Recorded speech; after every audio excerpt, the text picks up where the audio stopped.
Welcome to Defeating the Blank Page podcast, smashing creative blocks, one page at a time. Hosted by JoeyTheJag, creator of Supernova Slam. Hello, everyone. Welcome to Defeating the Blank Page podcast. I'm going to be going through my very own universe and genre for my very own webcomic in the hopes that it will help you out there do your very own. Here I'm doing step 1. Mood of the universe. I'm going to answer these very questions. What emotional and tonal flavor does the universe feel like?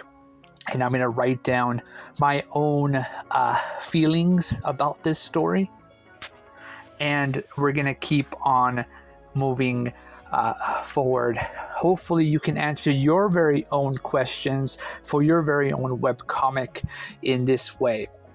Now I'm going to pick my own genre combo, and I'm going to put down my very own thing that's going to represent my comic. Then I'm going to go into step 3, which is world settings, and I'm going to pick 3 meaningful key locations that are going to represent my comic. And it's going to be very helpful once these locations are fleshed out to help me to create the story I really want with these specific locations that I'm going to use to create the story. Then we're going to go into step 4, power structure and inhabitants. Who lives here? What are the groups or societal structures? And I'm going to write down what my characters and the people in my webcomic, who they are, mostly human. There's rare individuals, have some or touch magic, but remain silent. There's like a government that will silence those that do magic, and dreamers will be silenced and stuff like that. And then we're going to go into step 5, which step 5 is going to be the rules of the world. What laws define how the world operates? In this world, I'm going to answer my very own questions for my webcomic, and I'm going to write all of the rules of my universe, my comic, and hopefully you can write your very own rules of your world in your way. So yeah, step 6 is going to be the spark that lights the story. What happens that kicks everything off? Okay, so I'm going to write down exactly what is going to kick off this story, the lonely boy and the pocket watch and things like that. You got to go out there and write what's going to kick off your story for your webcomic, what's going to change everything that you know about the universe and make it special for the story. Now, step 7 is going to be the visual concept. What symbols, items, or images define this world? And I'm going to write down what items, images, and symbols represent this world, and how these symbols are going to reflect the world we live in this realistic world, but also a magical world that can't really do magic. It's going to be an exciting story. And so I'm going to write all that down. Hopefully you have written your stuff down. Now, step 8 is going to be naming the universe and genre. What's the name of the story world? And I'm going to put down the title, Supernova Slam, Paper Cake Punch, genre sentence. I'm going to write that down. It's going to be a brief idea of this world. Step 9 is going to be the anchor character.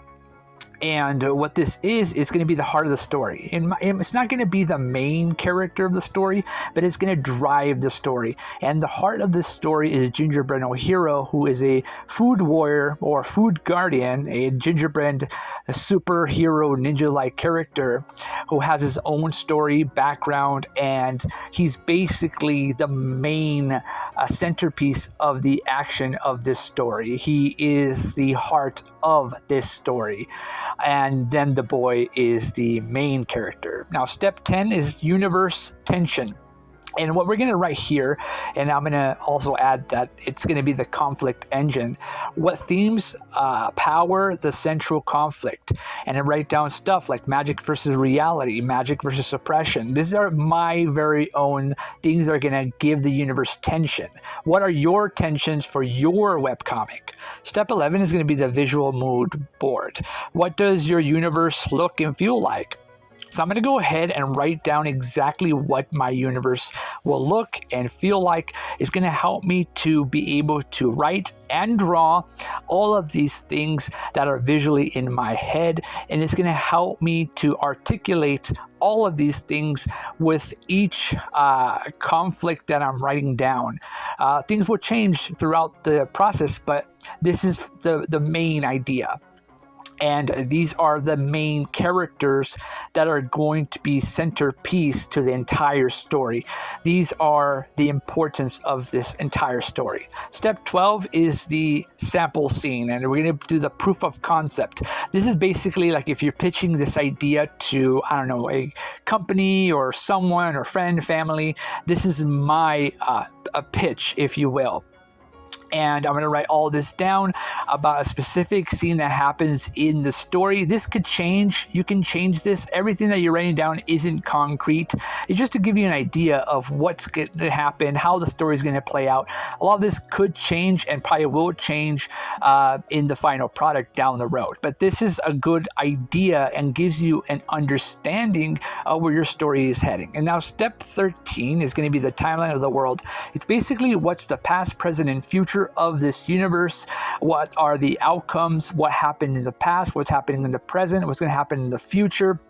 This really gives you an idea of where you're going to be heading when you write these stories and you're creating this world that is a certain feel that you want to represent to the reader or the audience that is reading your comic. Now, step 14 is going to be the genre twists. What makes your fantasy plus thriller blend unique? And this is my genre combo. Yours is going to be different, but I'm going to write down what makes my fantasy thriller interesting and engaging to me.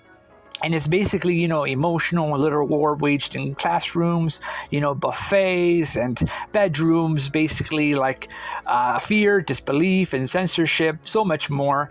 And then we have to write down the step 15 themes to explore. What core emotional ideas live in the story?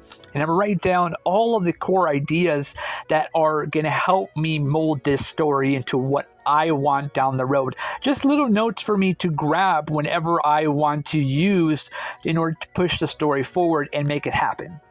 So now that all this is done with all of the people and individuals and the systems alive, everything, we're going to write down the hook. This is going to be the one sentence that's really going to grab you, the audience, everyone around you.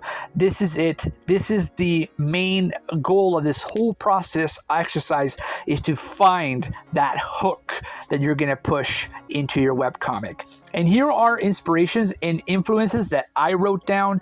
You can have your very own. Write down your inspirations, influences. Don't be ashamed. Write whatever it is. These are my influences, like Adventure Time, Kid Cosmic, Courage the Cowardly Dog. There's more. But at the end of the day, we are going to be just really finding the value in our passions and interests. And that is what's going to help us make these web comics and overcome the fear of the blank page, so we can do all these things we want to do. Now, step 18 is the creative toolbox. This is just like a recap that's going to drive the comic that you're making. And then step 19 is the character dynamic snapshot. This is like the relationship between the boy and the fairy, the boy and the gingerbread warrior cookie in my story. This is going to reflect on your story. Now, don't forget to save your story in a copy. I'm going to save it on my computer. I'm going to put it on the cloud, so it's there. It's all the stuff, information. I'm going to put it on a folder, and that is going to be the end of the universe and genre of this story. See you all next time. I hope this video helped you in making your universe and genre for your web comic. Stay bold, keep drawing, and defeat the blank page. See you in the next panel.